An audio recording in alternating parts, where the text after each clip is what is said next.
aqui no jornal A Folha de São Paulo. A equipe médica esteve com Bolsonaro na superintendência da PF pouco antes da audiência de custódia e, após examiná-lo, falou em um quadro de confusão mental e alucinações que atribuiu à interação medicamentosa. De acordo com Birulini e Echechini, o uso de um dos medicamentos, a pregalabina, foi suspenso imediatamente e o ex-presidente está clinicamente bem. Os médicos que disseram, né?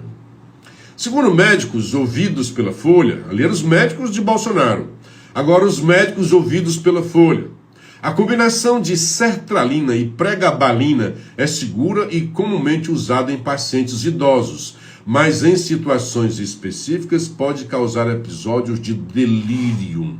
Mas os médicos do Bolsonaro disseram que estava sob esse defeito, né?